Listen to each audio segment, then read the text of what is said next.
पाठ्य पुस्तकों का विमोचन।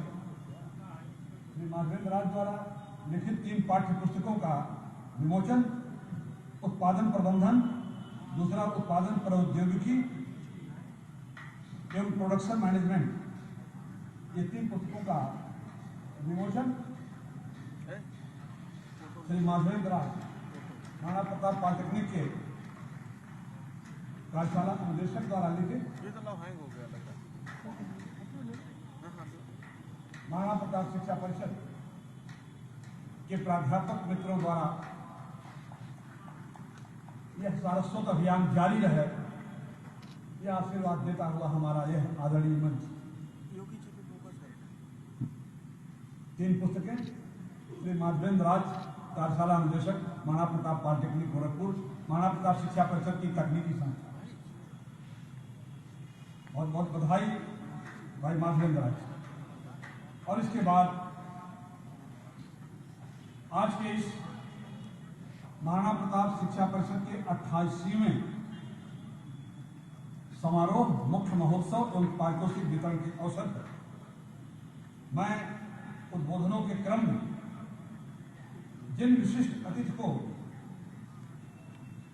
सर्वप्रथम आमंत्रित करना चाहता हूं, उनका सानिध्य, उनका आशीर्वाद सदैव हमें प्राप्त होता रहता है। अत्यंत सहज और सरल संत, प्रभु श्री राम की नगरी अयोध्या धाम से पधारे दिगंबर अखाड़ा अयोध्या के महंत श्री सुरेश दास जी महाराज का आशीर्वाद सर्वप्रथम हम सबको प्राप्त होगा।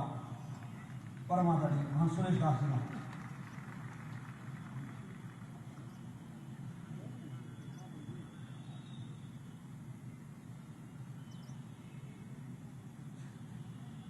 जय श्री राम। बात बन नहीं भाई, इतनी संख्या है, इतनी भी है, लेकिन जयकारी बहुत कम है, इसलिए चलो महाध्वनि गर्ज से भारी इस प्रकार का आवाज हो कि पता चले कि कोई कार्यक्रम हो रहा है। जय श्री राम। दक्षिणे लक्ष्मणो यस् वामे च जनकात्मजा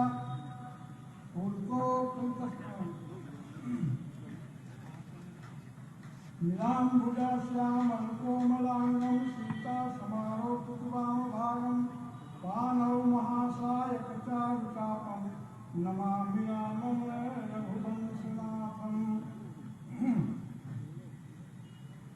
महाराणा प्रताप शिक्षा परिषद संस्थापक समारोह मंच पर उपस्थित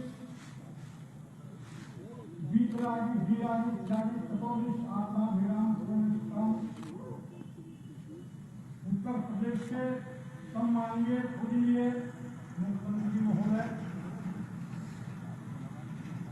अध्यक्ष महोदय, उत्तर प्रदेश के मंच पर सभी विराजमान सभी संत, सभी महापुरुष, सभी संत, सभी महापुरुषों को मेरे तरफ से सादर से प्रेम प्रणाम।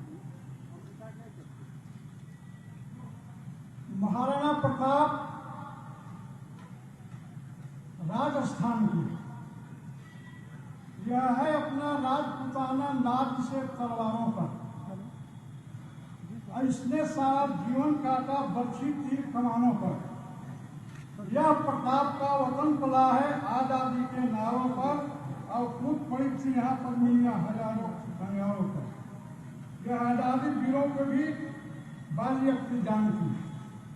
ये महाराणा प्रताप आज किसी भी राष्ट्र के निर्माण के लिए या विकास के लिए 3 चीज की आवश्यकता होती है: शिक्षा, स्वास्थ्य और यातायात, जिसमें गोरखनाथ मंदिर गोरखपुर में श्री महाराज जी 1932 ईस्वी से श्री दिग्विजयनाथ जी ये शिक्षा और स्वास्थ्य के लिए कार्यक्रम शुरू किए थे। शिक्षा इसलिए जरूरी है, सबसे जरूरी विकास के लिए शिक्षा जरूरी है कि अगर हम पढ़ेंगे लिखेंगे नहीं तो शासन कौन करेगा? हम गुलाम क्यों हुए? किस कारण से हुए? इसलिए गुलाम हुए कि हम पढ़े लिखे नहीं थे। अगर हम पढ़े लिखे होते तो हम गुलामी को स्वीकार नहीं करते। इसलिए शिक्षा जरूरी है। उस शिक्षा के लिए गोरखनाथ मंदिर सबसे आगे है। सबसे पहले इन्होंने शिक्षा और स्वास्थ्य पर ध्यान दिया। स्वास्थ्य क्यों जरूरी है? स्वास्थ्य इसलिए जरूरी है कि हेल्थ इज वेल्थ, अंग्रेजी में लोग कहते हैं कि स्वास्थ्य धन है। आपके पास खूब संपत्ति है, लेकिन अगर आप बीमार हैं, स्वस्थ नहीं हैं, तो आप कुछ भी नहीं कर सकते हैं। सीमा पर कौन लड़ेगा? वही लड़ सकता है ना जो स्वस्थ रहेगा। इसलिए शिक्षा और स्वास्थ्य दोनों जरूरी है। और आज भी शिक्षा और स्वास्थ्य के लिए महाराज जी ने शिक्षा के लिए कई स्कूलें, कई विद्यालय, कई गांव में स्कूल और विद्यालय जहां विद्यालय नहीं थे। मैं तो कई विद्यालय में गया हूं, जंगल में, जहां विद्यालय था ही नहीं। वहां श्री महाराज जी ने, वर्तमान जो हमारे जो मुख्यमंत्री हैं, वहां इन्होंने शिक्षा और स्वास्थ्य का प्रबंध किया। इसलिए शिक्षा और स्वास्थ्य देश के लिए बहुत जरूरी है। और उत्तर प्रदेश विकास के लिए महाराज जी दोनों चीजों पर बहुत ही ध्यान दे रहे हैं। और उत्तर प्रदेश जब से महाराज जी मुख्यमंत्री बने हैं, तब से दिन प्रतिदिन उत्तर प्रदेश का विकास हो रहा है और विकास होता रहेगा।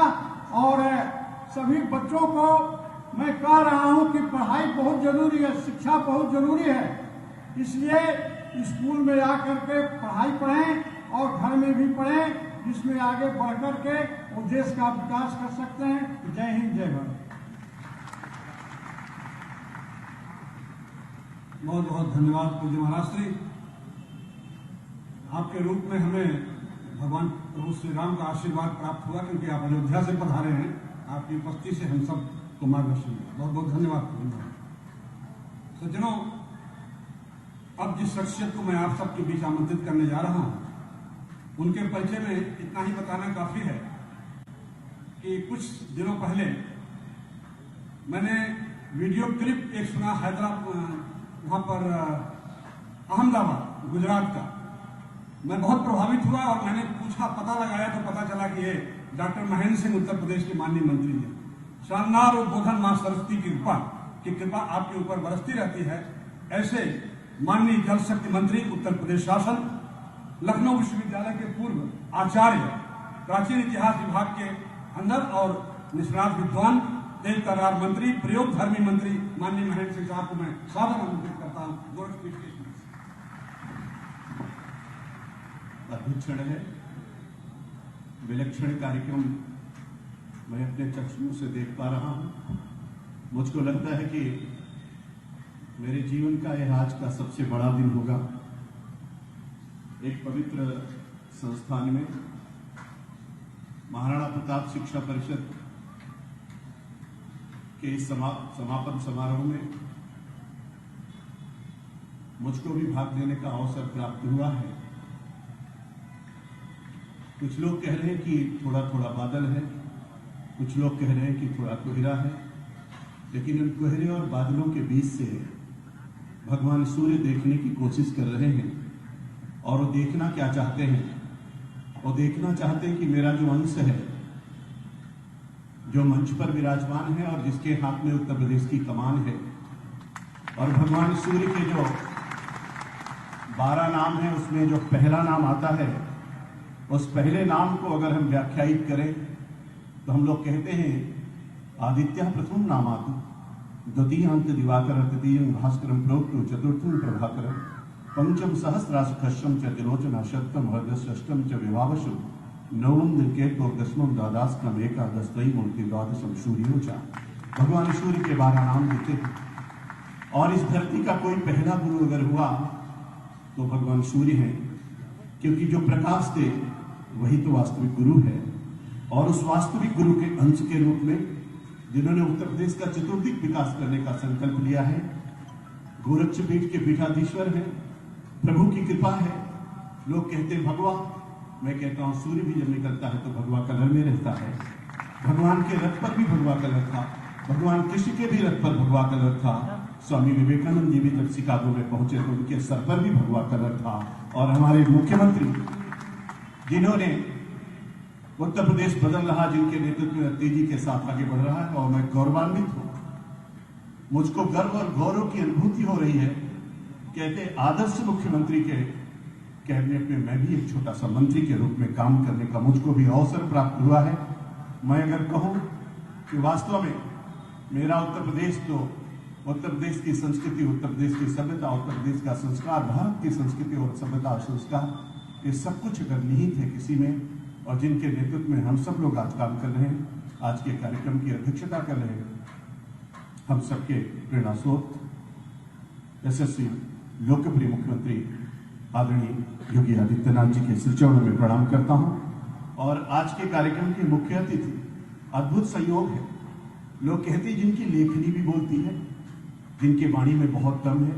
शब्द को ब्रह्म कहा गया है।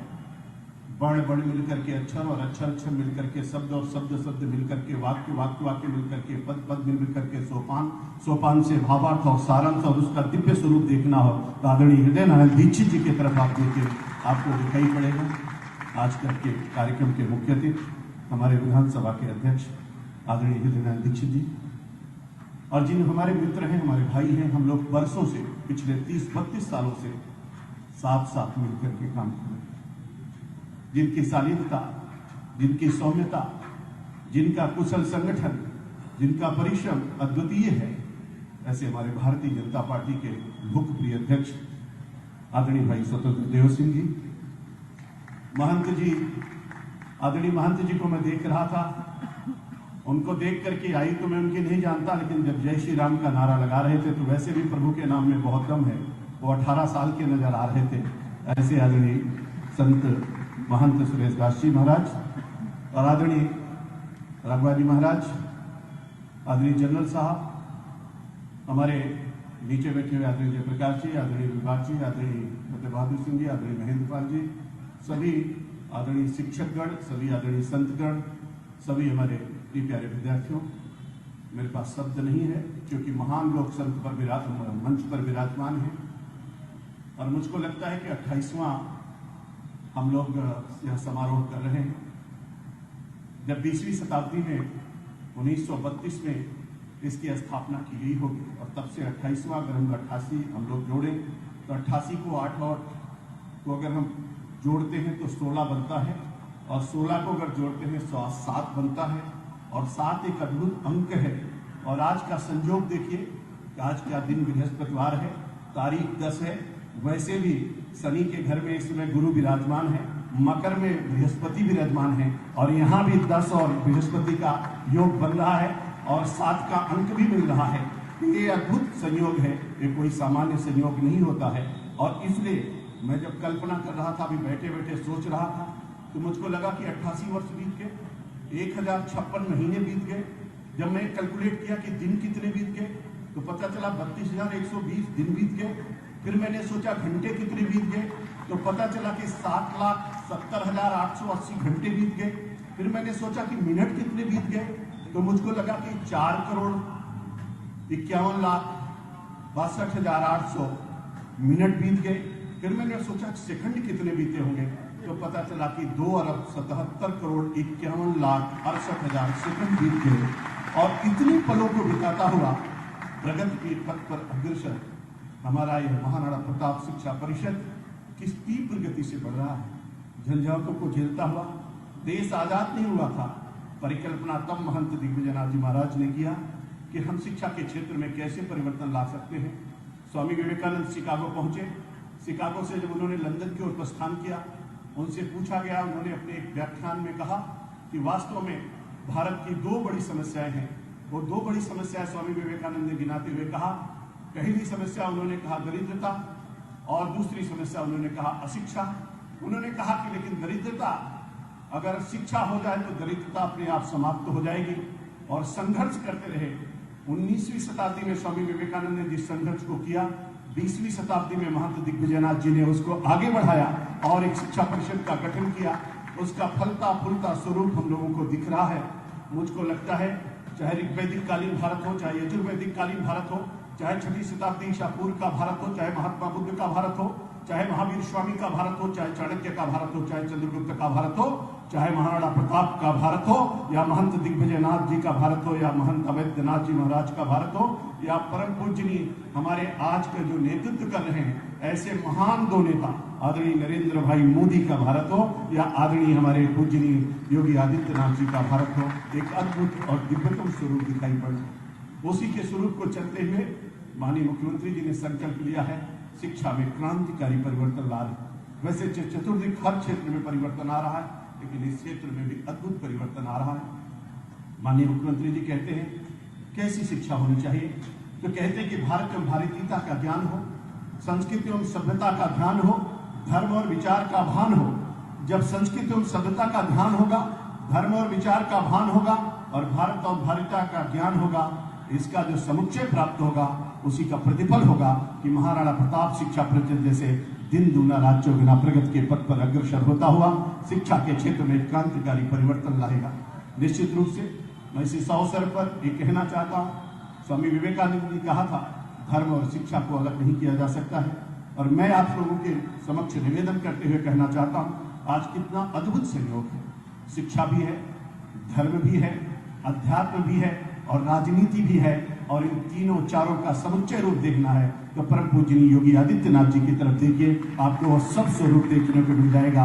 अगर ये सब स्वरूप देखने को मिलता है तो मुझको लगता है कि जो कुछ हम चाहते हैं वो सब कुछ हमको प्राप्त होगा। इसलिए इस गोरक्ष पीठ को प्रणाम करते हुए, गोरखपुर की मिट्टी को प्रणाम करते हुए, यहाँ की हवा और पानी को प्रणाम करते हुए, यहाँ की जवानी को प्रणाम करते हुए, आदरणीय गुरुजनों के श्री चरणों में प्रणाम करते हुए और संत गणों के श्री चरणों में प्रणाम करते हुए एक बार मैं जरूर निवेदन करना चाहता हूँ, अपने गुरुजन वृंद यहाँ पर हैं और सब लोग, मैं भी थोड़े दिन तक पढ़ाने का काम किया हूँ और इसलिए आदरणीय गुरुजनों के श्री चरणों में प्रणाम करते हुए, अद्वितीय है निर्माणों में गुरुओं का निर्माण, जिनसे फूके चलती फिरती प्रतिमाओं में प्राण, इसलिए गुरुजनों के श्री चरणों में प्रणाम करता हुआ बस केवल इतना कहना चाहता हूँ, बता सको तो राह बताओ, पथ भटकाना मत सीखो, और बिछा सको तो फूल बिछाओ, सूल बिछाना मत सीखो, और जला सको तो दिया जलाओ, दिल जलाना मत सीखो।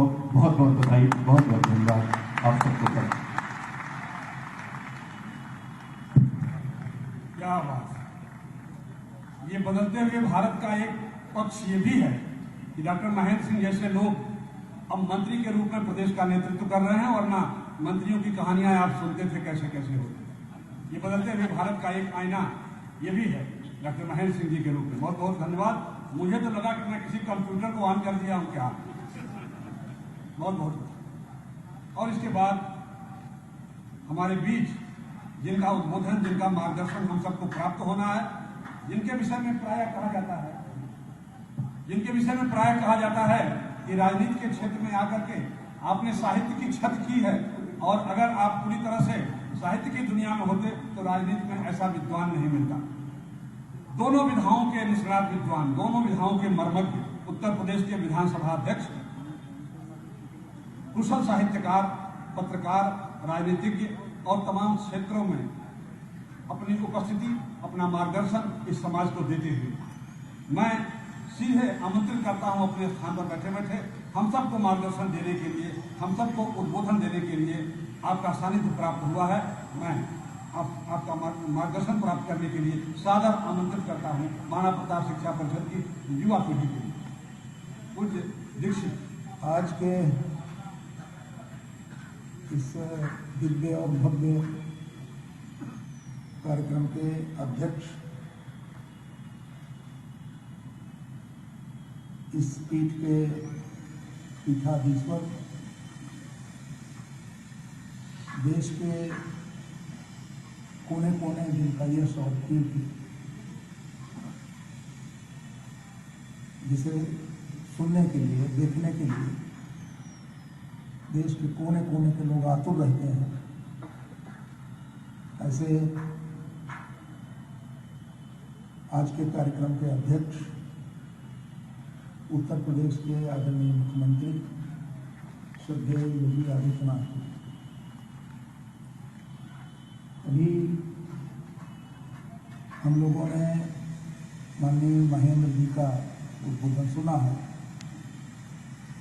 और उन्होंने तमाम अंकगणित के सूत्रों द्वारा हम लोगों को लाभान्वित किया है।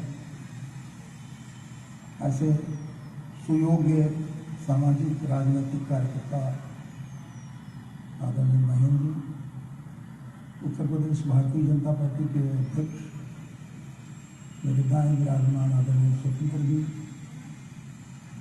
इस कार्यक्रम में ढेर सारे शिक्षाविद विद्वान अपने अपने क्षेत्रों के प्रतिष्ठित महानुभाव बैठे हुए हैं। ऐसे सभी प्रतिष्ठित महानुभाव आदरणीय संत माननीय सांसद रवि किशन जी, माननीय सांसद जयप्रकाश जी, माननीय विधायक फतेह बहादुर सिंह जी, महेंद्र जी, महेंद्रपाल सिंह जी, अनेक इस अवसर पर उपस्थित सभी श्रद्धेय आदरणीय प्रिय महानुभाव। मैं राजनीतिक कार्यकर्ता हूँ और कई समाचार पत्रों में थोड़ा कुछ लिखता भी हूँ। किसी राजनीतिक कार्यकर्ता को मुख्य अतिथि बनाने का न्योता मिले तो कैसा लगेगा, राजनीतिक कार्यकर्ता जानते हैं। और मुझे आदरणीय योगी जी कोई न कोई अवसर निकाल लेते हैं जहां पर वह हमारा सम्मान बढ़ाते हैं। मैं उनके इस स्नेह के प्रति, उनके द्वारा समय समय पर व्यक्त किए गए आदर के प्रति कृतज्ञ हूँ। आज का ये कार्यक्रम कई दृष्टि से अनूठा है, मेरे लिए तो बहुत अनूठा है। मैं इस कार्यक्रम की दृष्टि से दो तीन बातें आज के आयोजन की दृष्टि से कहूँगा संक्षेप में। पहला, ज्ञान को लेकर भारत के राष्ट्र जीवन में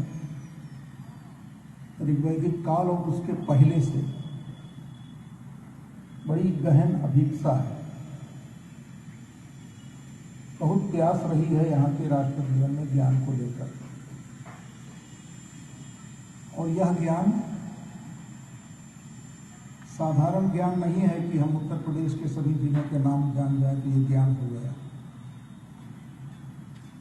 इसे हमारे पूर्वजों ने तत्व ज्ञान कहा और जो तत्वज्ञानी है उसकी अभिव्यक्ति कैसी होती है, मैं खुद सवाल उठा रहा हूं। गुरु गोरखनाथ जी की वाणी में से दो शब्द मैं प्रयोग कर रहा हूं, अलेख लेखंत, अदेख देखंत। बताते हैं कि ज्ञानी जो दूसरे लोग देख नहीं पाते उसे देख लेता है, अदेख देखंत। और बताते हैं ज्ञानी जो दूसरे लोग लिख नहीं सकते वो लिख लेता है। बताते हैं कि ज्ञानी जो दूसरे लोग स्पर्श नहीं कर पाते वो स्पर्श कर लेता है। यह भारत की ज्ञान परंपरा है और इस ज्ञान परंपरा के चलते भारत सारी दुनिया का गुरु कहा जाता था। और इस ज्ञान परंपरा को लेकर भारत के लोगों में गर्व है। लेकिन बीच में स्वतंत्र भारत तक ज्ञान परंपरा को लेकर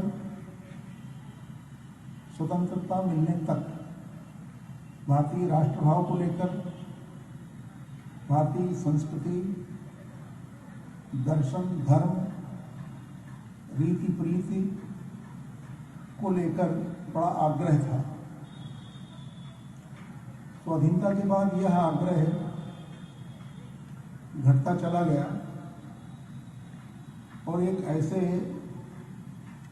कथित पढ़े लिखे समुदाय का विकास हुआ जो भारतीय संस्कृति, धर्म, दर्शन, परंपरा को हिकारत से देखता था, लिखता था ये। और इस आधार पर सारी दुनिया को यहाँ के छद्म, प्रगतिशील और कथित विद्वानों ने सारी दुनिया को भारत के बारे में यही बताया कि भारत में प्राप्त किए जाने योग्य कोई ज्ञान धारा नहीं है। भारत का दर्शन भाववादी है, इसमें तर्क नहीं है। गायें हमारे पूर्वजों द्वारा खाई जाती थी, ऐसा लिखने वाले लेखक।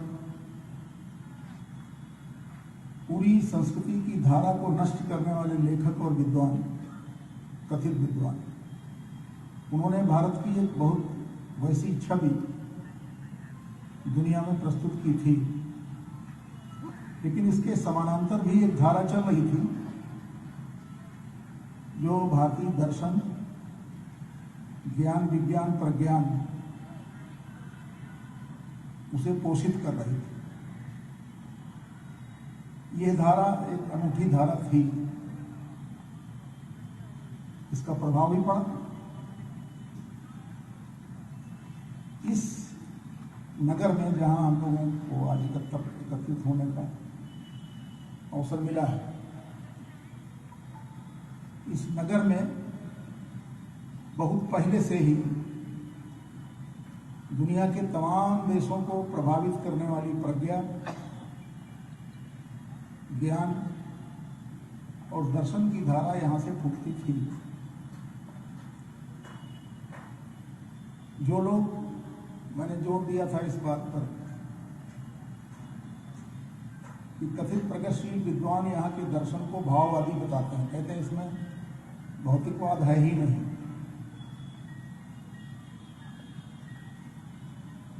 गुरु गोरखनाथ जी की वाणी में, उनकी वाणी के नाम से पुस्तक है, यहाँ बहुत ज्यादा साहित्य होगा। उनकी वाणी में संसार और ईश्वर दोनों की सिद्धि की बात है। दोनों, केवल ईश्वर की बात ठीक है, लेकिन संतुलन पूरा नहीं होता जब तक संसार में हो,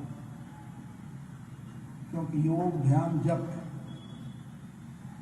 मुक्ति, मोक्ष, कैवल्य, इन सबके प्राप्त करने के स्रोत संसार में ही हैं। गोरखवाणी में हमने पढ़ा था कि ईला नाड़ी है, चंद्र प्रकाश जैसी है। बताया पिंगला नाड़ी है, सूर्य प्रकाश का तेज उसमें निहित है। कि मैं अपनी अनुभूति से नहीं बोल रहा हूँ, यही जो गुरु जी गोरखनाथ जी के बारे में जो पढ़ा सुना था उससे मैं बोल रहा हूँ। और फिर बताया कि ये सहस्त्रार है, सिर के भीतर तक विस्तृत। ये है यहाँ अमृत का वास है, यहाँ शिव है।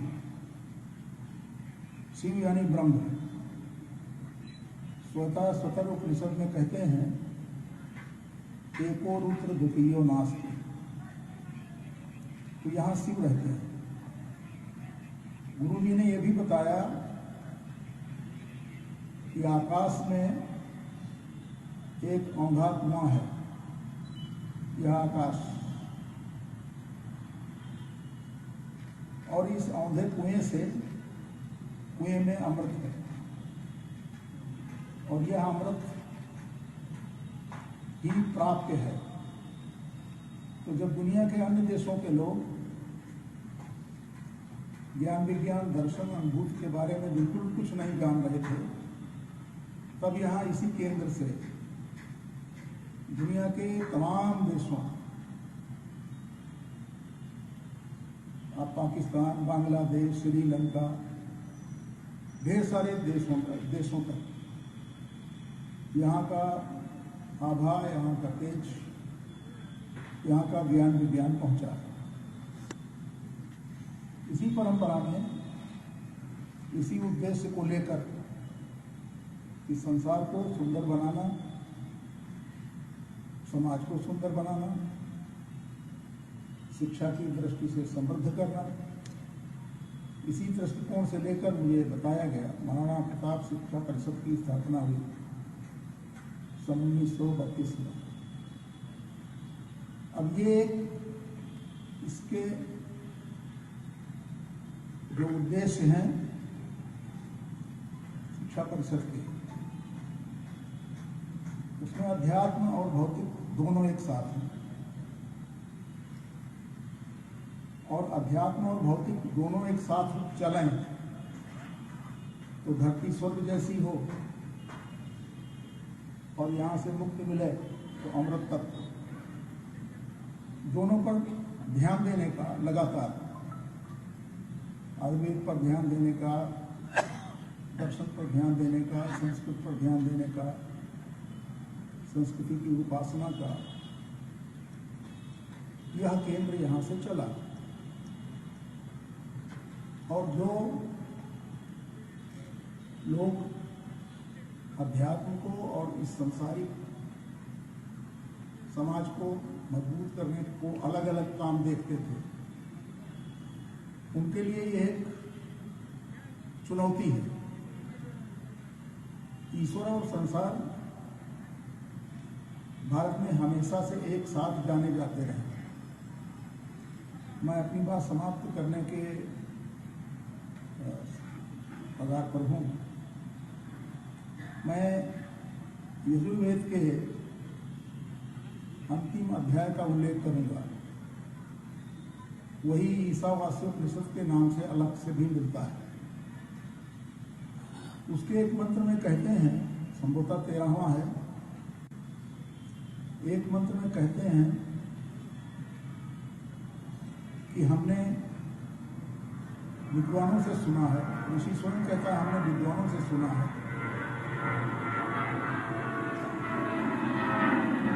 कि जो लोग अविद्या की उपासना करते हैं वह अंधतम लोकों में जाते हैं। और फिर आगे कहा कि जो लोग विद्या की उपासना करते हैं वह भी नरक में जाते हैं। फिर आगे कहा कि इसलिए साधक को चाहिए कि विद्या और अविद्या, अविद्या का अर्थ अज्ञान नहीं, अविद्या फिजिक्स, केमिस्ट्री, इकोनॉमिक्स, ये पढ़ाई। तो जो दोनों की साधना करते हैं वो अविद्या की साधना से संसार पार करते हैं, सांसारिक दुख पार करते हैं, और विद्या की उपासना से मोक्ष मिलता है। ये सारे दृष्टिकोण लेकर महाराणा प्रताप शिक्षा परिषद देश के लिए सुयोग्य नागरिक तैयार कर रहा है।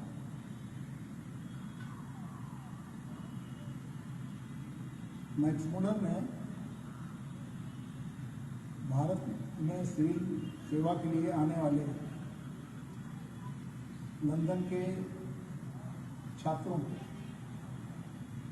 भारत के बारे में 7-8 दिन पढ़ाया था, और उसके पढ़ाने से किताब बनी what India can teach us. और उसमें यहाँ के दर्शन का, उपनिषदों का,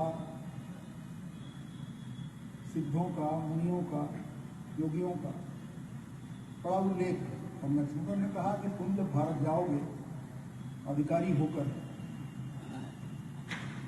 तो आपको एक विचित्र भारत मिलेगा, लेकिन वह भारत मैक्समुलर की वो किताब पठनीय है, लेकिन वह भारत आपको तमाम कुछ सिखा सकता है। और उसने उल्लेख किया कांट का भी दर्शन शास्त्र में, लैटिन भाषा का उल्लेख किया कि भारत में वो सब कुछ है। एक सामाजिक कार्यकर्ता के रूप में और राजनीतिक कार्यकर्ता के रूप में भी पूरा देश और कई देश घूमने के बाद ये निष्कर्ष आया कि भारत के किस कोने वो भारत है जिसकी चर्चा मैक्समुलर ने की। भारत के किस कोने वो भारत है जिसको लेकर दुनिया के तमाम विद्वान आश्चर्यचकित होते हैं। मैं कह सकता हूं अपने अनुभव के आधार पर कि भारत के इसी कोने, इसी गोरक्षनाथ पीठ, यहाँ पर मैक्समुलर ने जिस भारत की कल्पना की है, विवेकानंद ने जैसा भारत अपने सपनों में सोचा था, और बहुत दूर सुदूर में ऋग्वेद का ऋषि जिस भारत के बारे में गुनगुना रहा था, ऋचो अक्षरे परम व्योमन, गुरु गोरखनाथ जी ने कहा था आकाश औंधा कुआं है। ऋग्वेद के ऋषि ने कहा आकाश में ऋचा मंत्र रहते हैं और वे जागृत भावबोध के लोगों के चित्त में उतरने को व्याकुल रहते हैं, उन्हें सामगामी प्राप्त होते हैं। यह केंद्र भारत के कोने कोने प्रभावित कर रहा है सबको और प्रतिष्ठित है। और वर्तमान पीठाधीश्वर भारत के कोने कोने जहां कहीं जाते हैं, उनकी वाणी जिसका संबंध योग की मूल धारा से, उनका व्यक्तित्व, उनका चेहरा, उनकी दृष्टि, उनका विचार, उनका मिलने का ढंग, और मैं कभी कभी कहता हूँ आपके हंसने का ढंग, आपके बोलने का ढंग, आपके देखने का ढंग, ये पूरे भारत में जाना चाहिए। और भारत की अन्य शिक्षण संस्थाओं को भी ऐसी शिक्षण संस्था से सीखना चाहिए, क्योंकि शिक्षा तो असली यही हो रही है।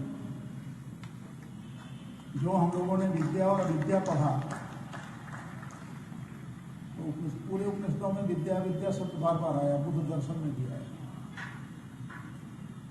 लोग गलती से विद्या का अर्थ ज्ञान ले लेते हैं, लेकिन उपनिषद साहित्य में अविद्या माने जो भौतिक ज्ञान है, संसार का ज्ञान। तो यहाँ भौतिक और अध्यात्म दोनों गलबहियां डालकर मिलते हैं, योग अग्नि में तपते हैं। इसलिए मैं फिर अपनी बात दोहराकर समाप्त करूंगा कि भारत की सभी शिक्षण संस्थाओं को चाहिए कि वह यहाँ आए, सीखें, यहाँ से संस्कार लें और भारत को भारत की नीयत में, भारत को भारत की प्रकृति में, भारत को भारत की संस्कृति में, भारत को भारत की रीति नीति में, भारत को उसके अंतस और उसके छंदस के प्रवाह में, भारत को भारत बनाना है। और इसके लिए इस संत ने बहुत कुछ किया है। यहाँ सब लोगों को मालूम है, मैं दोहराऊं आयुर्वेद की बात, संस्कृत की बात, संस्कृति की बात, तो उसका कोई मतलब नहीं होगा। मैं बहुत शुभकामनाएं देता हूँ और स्वयं को बहुत मुझे गर्व है कि मुझे आदरणीय योगी जी के साथ काम करने का अवसर मिला है। हमको आपने फोन पर आग्रह किया था कि आना है, हम जी और अवनी सावत्री जी जहाज में बैठे रहे 1.5 घंटा, फिर उसी पंचायत में से एक बार निकली कि सड़क से आना है।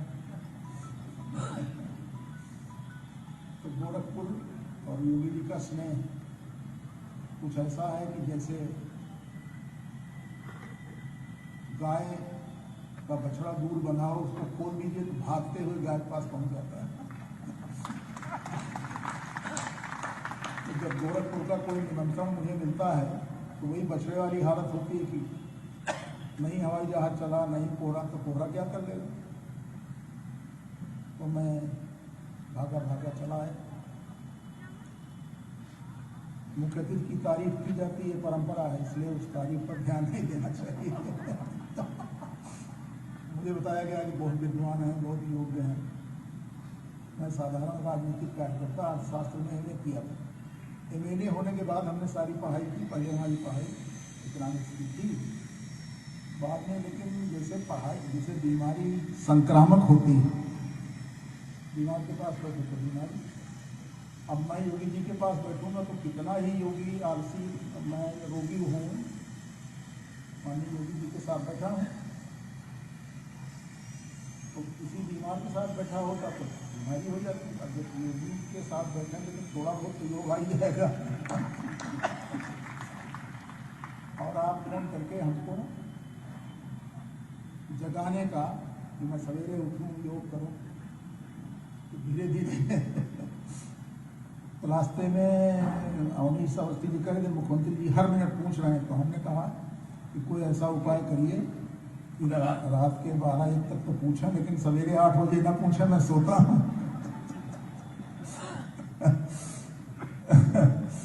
और महेंद्र जी सवेरे पहुंच गए हमारे पास, तो मैं तो बहुत आनंद मगन हूँ। हमारे वक्तव्य में जो कुछ आपको लगे कि डिलीशन लायक है, संपादन लायक है, तो आप संपादन कर लेना उसका। लेकिन मैं बहुत प्रसन्न हूँ और महाराणा प्रताप शिक्षा परिषद के सभी पदधारकों को बहुत बधाई देता हूँ, और उसके संस्थापक महाराज दिग्विजयनाथ जी को और इस पीठ के सभी पूर्वजों अग्रजों को मैं उनकी स्मृति में प्रणाम करता हूँ। आप सब भी, हम आप सब एक ही दिव्य प्रवाह के शक्ति के हिस्से हैं। आप सबके श्री चरणों में भी मैं अपना प्रणाम निवेदन करता हूँ। बहुत धन्यवाद आपने हमको सुना। बहुत बहुत धन्यवाद। हर लम्हा अंधेरों के तूफान से लड़ा होगा, हर लम्हा अंधेरों के तूफान से लड़ा होगा, तब जाके कहीं सूरज साहिल पे उगा होगा। जहाज नहीं आ पाया, कोहरे का मौसम, विपरीत परिस्थितियां, सड़क मार्ग से स्वास्थ्य की विपरीत परिस्थितियों में भी आप यहाँ आए, और हम सबको लगा कि किसी राजनेता को नहीं, किसी आचार्य को सुन रहे हैं।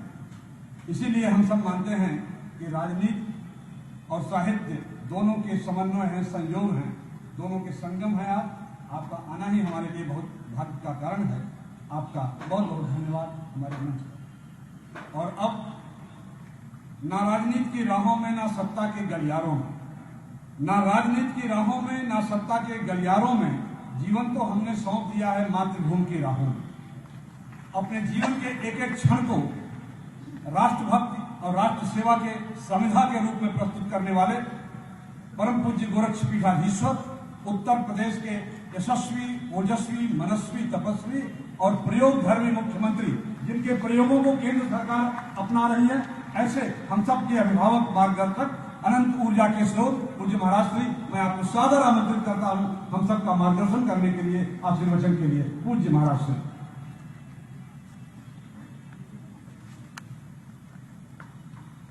महाराणा प्रताप शिक्षा परिषद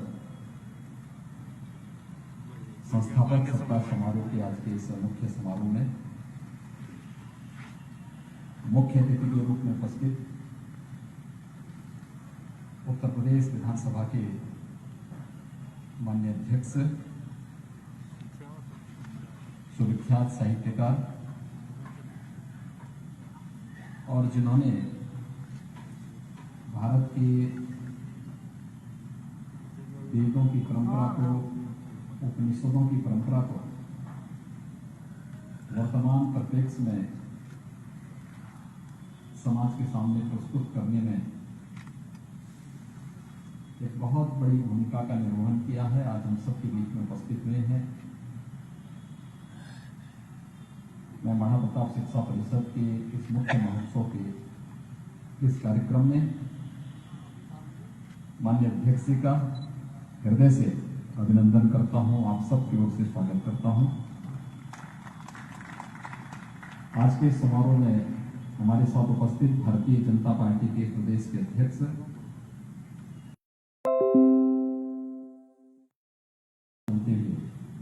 अपना पूरा जीवन समर्पित किया है इस समाज के लिए, इस राष्ट्र के लिए। और आज के समारोह में महाप्रताप शिक्षा परिषद से जुड़े हुए हमारे आचार्यों का, छात्र छात्राओं का ये सौभाग्य है कि आज वे हमारे समारोह में हम सब के बीच में उपस्थित हैं। माननीय श्री स्वतंत्र देव सिंह जी का, जगत गुरु रामानुजाचार्य स्वामी राघवाचार्य जी महाराज अयोध्या धाम से पधारे हैं। आज इस समारोह में हमारे बीच में उपस्थित हैं दिगंबर अखाड़ा अयोध्या के श्री महंत सुरेशदास जी महाराज, जिनका उद्बोधन आप सबको सुनने का अवसर प्राप्त हुआ है। महामंडलेश्वर महंत संतोष दास जी महाराज काशी से, सतवा बाबा आश्रम काशी से हमारे बीच में यहाँ पर उपस्थित हुए हैं। उनका हृदय से मैं अभिनंदन करता हूँ। आज के समारोह में जिनका अद्भुत उद्बोधन आप सबको प्राप्त हुआ है, प्रदेश के जल शक्ति मंत्री डॉक्टर महेंद्र सिंह जी का। पिछली बार जल संरक्षण के लिए एक कार्यक्रम में वे आए थे। उन्होंने जल संरक्षण के साथ साथ देश के यशस्वी प्रधानमंत्री आदरणीय मोदी जी की हर घर नल की योजना को प्रदेश के सबसे दुर्गम क्षेत्रों के लिए लागू करवा दिया है, बुंदेलखंड में भी और विंध्य क्षेत्र में भी। आज हमारे बीच में यहाँ पर इस मंच में उनका उद्बोधन आप सबको प्राप्त हुआ है। प्रदेश में राज्य आपदा प्रबंधन प्राधिकरण के उपाध्यक्ष लेफ्टिनेंट जनरल आर.पी. शाही जी, सिद्धार्थ विश्वविद्यालय के कुलपति डॉक्टर सुरेंद्र दुबे जी, देवीपाटन के महंत जी श्री महेंद्र मिथिलेश नाथ जी, महाप्रताप शिक्षा परिषद के अध्यक्ष प्रोफेसर यूपी सिंह जी, पूर्व कुलपति प्रोफेसर रामेश्वर सिंह जी, माननीय सांसद श्री रवि किशन जी, माननीय सांसद जयप्रकाश निषाद जी, माननीय विधायक श्री महेंद्र पाल सिंह जी, माननीय विधायक शीतल पांडे जी, माननीय विधायक श्री फतेह बहादुर सिंह जी, माननीय विधायक संगीता यादव जी, महिला आयोग उत्तर प्रदेश की उपाध्यक्ष श्रीमती अंजू चौधरी जी, कालीबाड़ी के मोहन जी, भारतीय जनता पार्टी के क्षेत्रीय अध्यक्ष डॉक्टर धर्मेंद्र सिंह जी, आज के इस समारोह में उपस्थित सभी हमारे गणमान्य अतिथिगण, महाप्रताप शिक्षा परिषद के सभी पदाधिकारी और विभिन्न संस्थाओं के प्राचार्य, आचार्य, प्रधानाचार्य और अन्य सभी अभिभावकगण और प्यारे बच्चों, कोरोना कालखंड में ये समारोह हो पाएगा, ये वास्तव में महाप्रताप शिक्षा परिषद के पदाधिकारियों के सामने एक चुनौती रही होगी।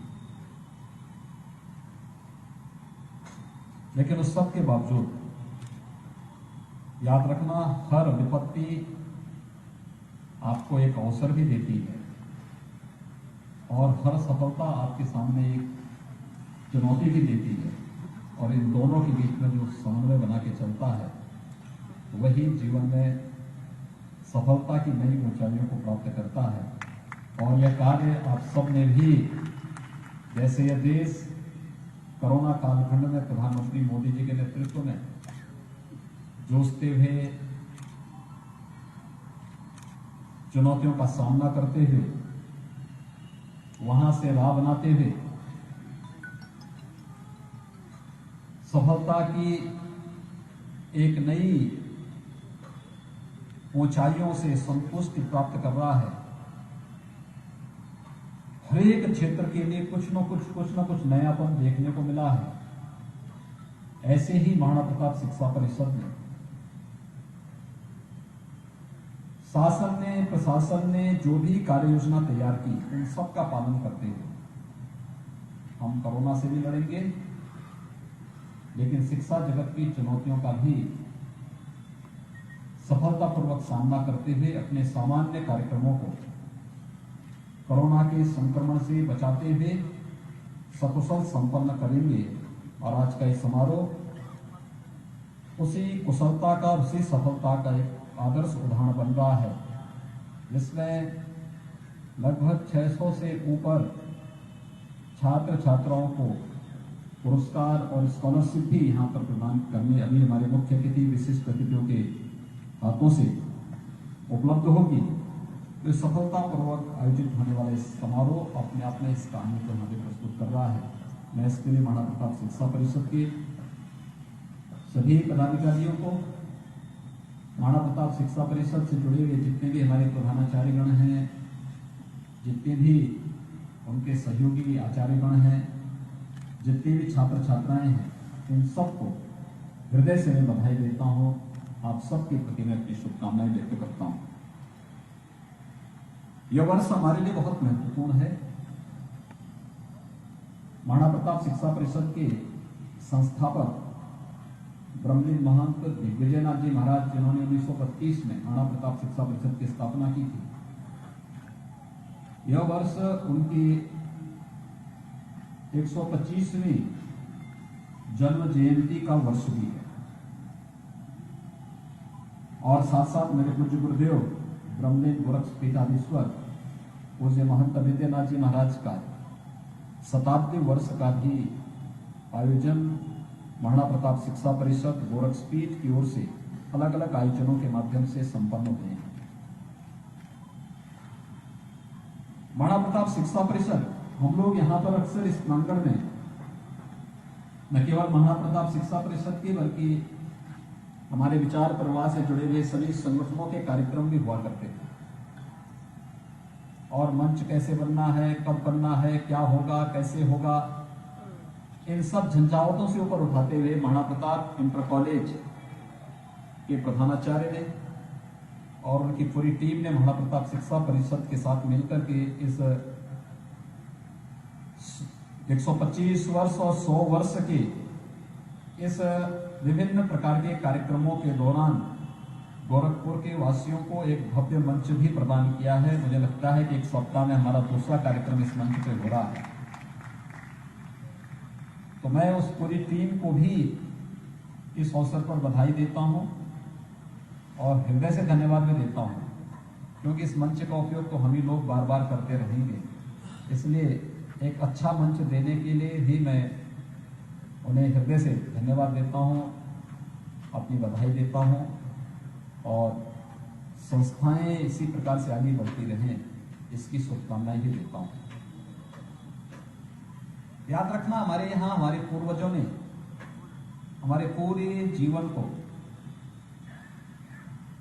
पाप और पुण्य 2 शब्दों में जोड़ करके रखा है। ये मान्यता है कि हम अच्छा करेंगे तो हमें पुण्य प्राप्त होगा, बुरा करेंगे तो पाप की भागीदार बनेंगे। और ये हरेक व्यक्ति के जीवन में भी यही सत्य होता है। आपका जीवन आपके कर्मों से अगर आगे बढ़ता है, आपके कृतित्व से आगे बढ़ता है, आप अपने लक्ष्य को यशस्वी बनाते हैं, तो वह न केवल आपके लिए बल्कि जिस संस्थान से आप जुड़े होते हैं उस संस्थान के लिए, आपके सहयोगियों के लिए और समाज के लिए वह एक प्रेरणा होती है, एक नया मार्गदर्शन होता है। आगे बढ़ने के लिए उनके सामने ढेर सारे अवसर होते हैं, लेकिन अगर आपका कृतित्व ऐसा है कि जो आपके लिए स्वयं के लिए बोझा बन जाए, तो उस बोझे को लोग फिर स्वयं के लिए भी बोझा मानने लगते हैं। और मुझे लगता है कि वह व्यक्ति अपने लिए भी, समाज के लिए भी और पूरे देश के लिए भी बोझा बन जाता है। संस्थाओं के साथ भी ये बातें होती है। संस्था का जो प्रमुख है, वहां का प्रधानाचार्य होगा, प्राचार्य होगा, प्रभारी होगा, उनकी जो टीम है आचार्यों की, शिक्षकों की, अभिभावक और छात्र, ये सभी मिलकर के एक साथ जिस एक टीम का गठन करते हैं, ये टीम अगर एक साथ मिलकर के उस संस्था को एक नई ऊंचाई के रूप में आगे बढ़ाना चाहते हो, तो संस्था यशस्वी बनेगी। यशस्वी बनेगी तो न केवल आत्मसंतुष्टि की अनुभूति उस संस्था से जुड़े हुए सभी लोगों के अंतःकरण में होगा, बल्कि जो भी उस संस्था के संपर्क में आएगा, उसके साथ जुड़ेगा, उसे स्वतः आत्मसंतुष्टि की अनुभूति भी होगी और वह अन्य लोगों के लिए भी उसे उदाहरण के रूप में प्रस्तुत करने के लिए बार बार उसका नाम लेगा। उस एक लक्ष्य को प्राप्त करने के लिए हमें कार्य करना होगा। याद रखना, जीवन में हमारा जो सबसे बड़ा उद्देश्य होना चाहिए, कैसे हम अपने लक्ष्य को प्राप्त करने के लिए अपने कृतित्व के माध्यम से स्वयं को, अपनी संस्था को, अपने आसपास के प्रवेश को यशस्वी बना सके, प्रेरणादायी बना सके, लोग उसका अनुसरण कर सके, इस प्रकार का बना सके। और महाराणा प्रताप शिक्षा परिषद के सामने ये चुनौती, विभिन्न संस्थाओं के सामने चुनौती निरंतर बनी रहेगी। आज देश बहुत अच्छी दिशा की ओर बढ़ा है। दुनिया भारत का अनुसरण करते हुए दिखाई दे रही है। आज से 5-7 वर्ष पहले दुनिया में क्या हो रहा है, अमेरिका में क्या है, यूरोप में क्या है, वह भारत उधर देखता था। और आज यूरोप और अमेरिका में इस बात को देखा जा रहा है कि भारत क्या कर रहा है, हम भी उसका अनुसरण कर सकें, उसके लोग बन सकें। ये नेतृत्व पे निर्भर करता है। हम पिछलग्गू बनेंगे या अपने व्यक्तित्व और कृतित्व से ऐसा उदाहरण प्रस्तुत करेंगे कि लोग हमारा अनुसरण करते हुए दिखाई दे। अगर देश के अंदर ये हो सकता है, तो फिर देश के भविष्य का निर्माण तो इन्हीं संस्थाओं से होना है। संस्थाओं के माध्यम से क्यों नहीं हो सकता? हर एक संस्था अगर इस संकल्प के साथ आगे बढ़ेगी तो निश्चित ही देखते ही देखते भारत हर एक क्षेत्र में विश्व गुरु के रूप में पुनर्स्थापित होने में उसे कोई देर नहीं लगेगी। और राष्ट्रीय शिक्षा नीति उस दिशा में आप सबका आह्वान कर रही है। भारत ने जो वर्तमान में नई शिक्षा नीति के रूप में राष्ट्रीय शिक्षा नीति इस देश के अंदर लागू की है, मैंने 4 दिसंबर को भी आपसे कहा था, हर एक विद्यालय राष्ट्रीय शिक्षा नीति के उस ड्राफ्ट को अपने यहां ले, विद्यालय के वरिष्ठ शिक्षकों की एक टीम उसके अध्ययन के लिए लगाएं और फिर उन चीजों को देखें कि शिक्षा केवल एक सैद्धांतिक पक्ष नहीं बल्कि इसका व्यावहारिक पक्ष भी है।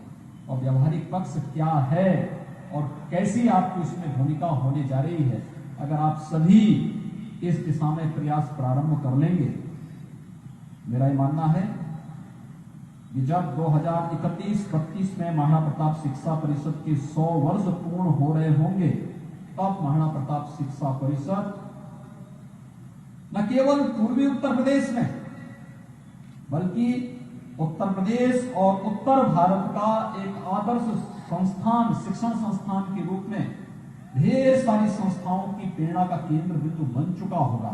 लेकिन इसके लिए इस शुरुआत एक एक संस्था को, एक एक प्रधानाचार्य को, एक एक आचार्य को और इससे जुड़े हुए प्रत्येक छात्र छात्रा को स्वयं से इस भूमिका के लिए अपने आप को तैयार करना होगा।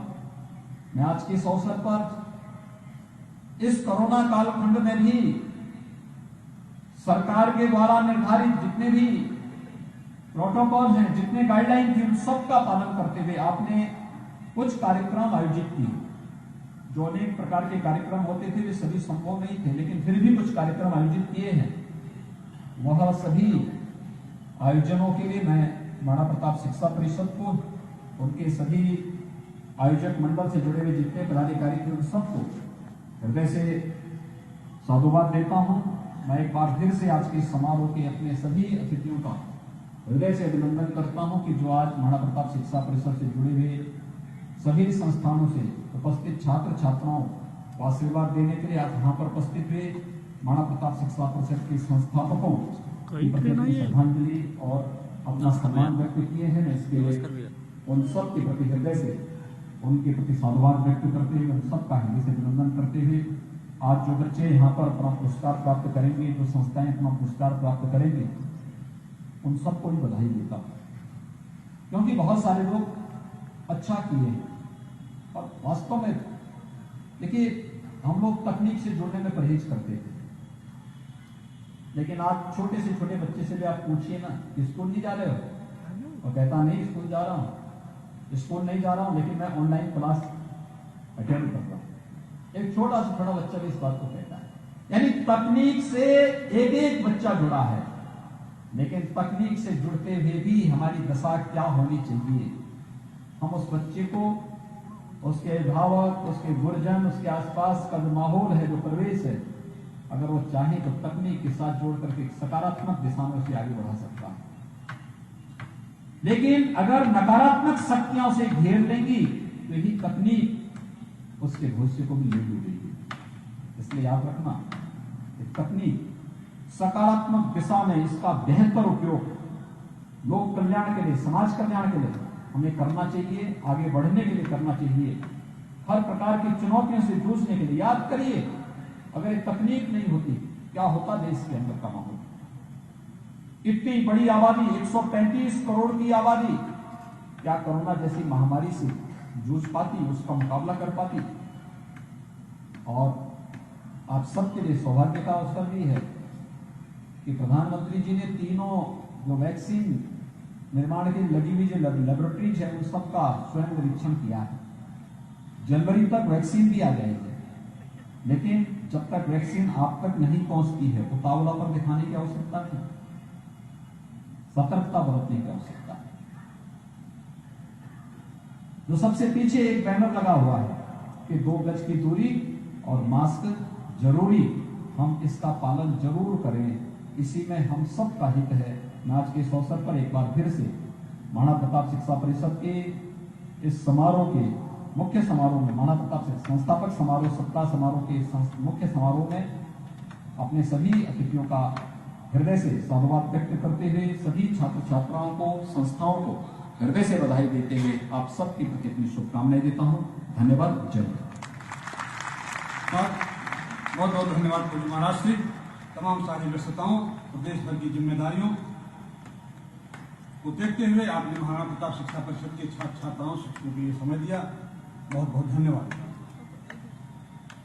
इसके बाद अन्य व्यस्तताओं को देखते हुए हमारे मंच के सम्मानित अतिथिगण मंच से अन्यत्र पधारेंगे और हमारा पारितोषिक वितरण का कार्यक्रम अब हमारे बीच प्रारंभ होगा। हमारे बीच सप्ताह पर्यंत खेलकूद, सांस्कृतिक कार्यक्रम तथा अन्य तमाम सारी प्रतियोगिताएं संपन्न हुई। कुछ प्रतियोगिताओं को बातिल कर दिया गया कोरोना के कारण, लेकिन फिर भी बहुत सारी प्रतियोगिताएं संपन्न हुई जिनके विजयी छात्रों को, छात्र छात्राओं को, संस्थाओं को पुरस्कार और पारितोषिक वितरण का कार्य संपन्न किया जाएगा। मैं इस पारितोषिक वितरण के सहयोग के लिए डॉक्टर आसरा साहिब, डॉक्टर नीरज जी, डॉक्टर मनोज जी, आप सबको सहयोग के लिए आमंत्रित करता हूं और पुरस्कार प्राप्तकर्ताओं के नाम एक एक करके आहूत करता हूं। और पुरस्कार वितरण के लिए सर्वप्रथम मंच पर विराजमान लेफ्टिनेंट जनरल शाही साहब निवेदन करता हूं कि आप बच्चों को पुरस्कार अपने कार्यक्रमों से प्रदान करने की कृपा करें।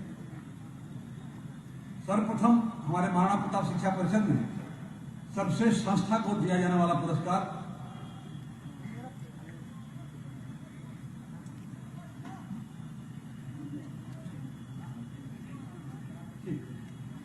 ये हम सबका सौभाग्य है कि थोड़ी देर के लिए कुछ क्षणों तक अभी हमारे बीच समय देंगे माननीय दीक्षित जी, हमारे मुख्य अतिथि माननीय दीक्षित जी के कर कमलों से सर्वप्रथम गुरु गोरक्षनाथ स्वर्ण पदक इस वर्ष महाराणा प्रताप बालिका Inter College Civil Lines Gorakhpur को प्रदान किया जाता है। संस्थाओं में तमाम सारे विविध कार्यक्रमों को देखते हुए सर्वश्रेष्ठ संस्था का पुरस्कार गुरु श्री गोरक्षनाथ स्वर्ण पदक महाराणा प्रताप बालिका Inter College Civil Lines Gorakhpur. इसके बाद योगराज बाबा गंभीरनाथ स्वर्ण पदक के लिए श्री कुमार।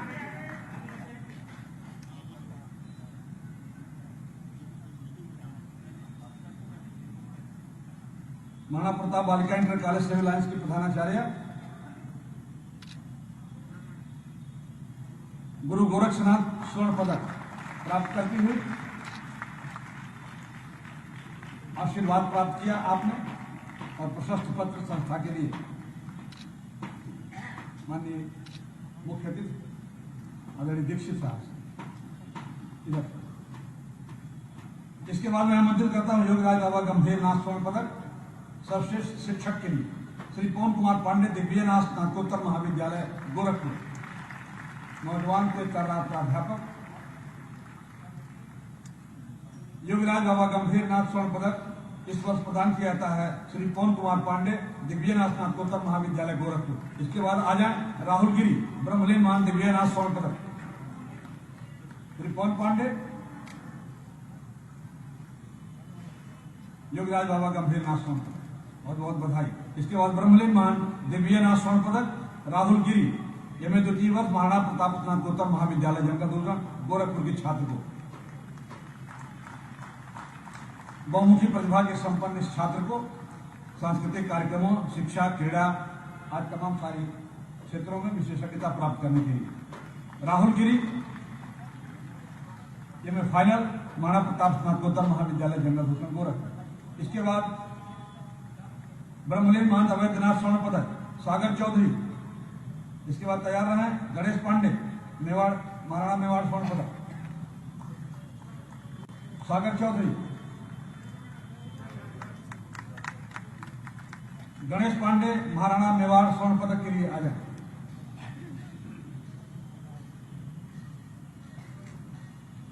इसके बाद शोभा यात्रा एवं श्रेष्ठ पथ संचलन दर्शन धीगरा स्मृति पुरस्कार महाराणा प्रताप स्नातकोत्तर महाविद्यालय जंगल दुर्गम गोरखपुर प्रथम। महाराणा प्रताप बालिका Inter College Civil Lines Gorakhpur द्वितीय। महाराणा प्रताप कृषक इंटर कॉलेज जंगल दुर्गम गोरखपुर तृतीय। Guru Shri Gorakshnath College of Nursing Gorakhnath Gorakhpur प्रोत्साहन पुरस्कार और दिव्यनाथ एलटी प्रशिक्षण महाविद्यालय गोरखपुर प्रोत्साहन पुरस्कार। नंबर 6 महाराणा प्रताप स्नातकोत्तर महाविद्यालय जंगल भूषण गोरखपुर की छात्रा। आ जाए महाराणा प्रताप बालिका Inter College Civil Lines Gorakhpur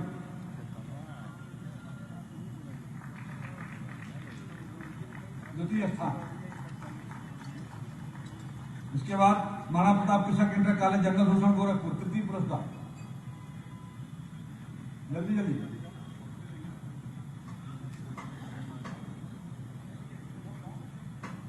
इसके बाद Guru Shri Gorakshnath College of nursing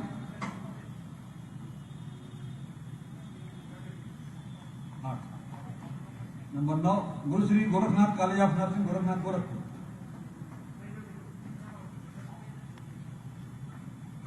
Divyanath LT प्रशिक्षण महाविद्यालय।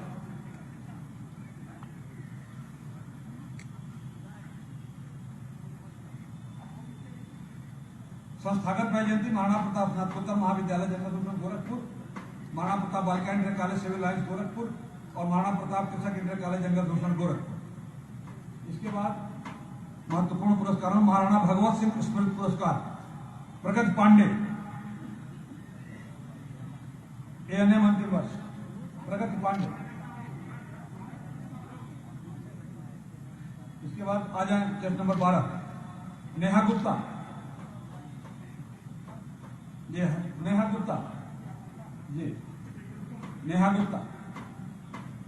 इसके बाद श्रेया जायसवाल टोकन नंबर 14 चौधरी विनोद कुमार स्मृति पुरस्कार श्रेया जायसवाल। टोकन नंबर 15 विशाल यादव।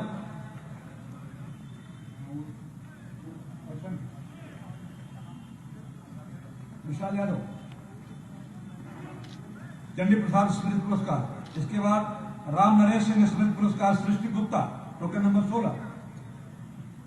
इसके बाद सुशीला देवी स्मृति पुरस्कार, टोकन नंबर 17 श्वेता सिंह।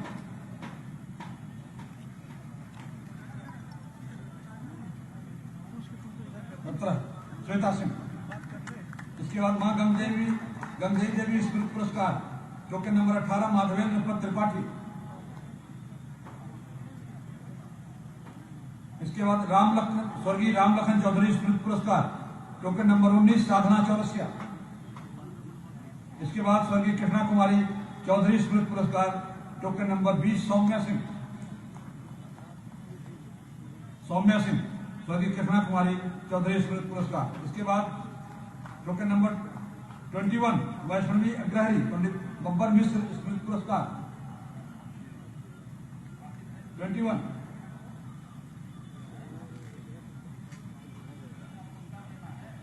इसके बाद संस्कृत भाषण प्रतियोगिता माध्यमिक वर्ग कक्षा 9 से 12 तक, टोकन नंबर 22 पुनीश पांडे।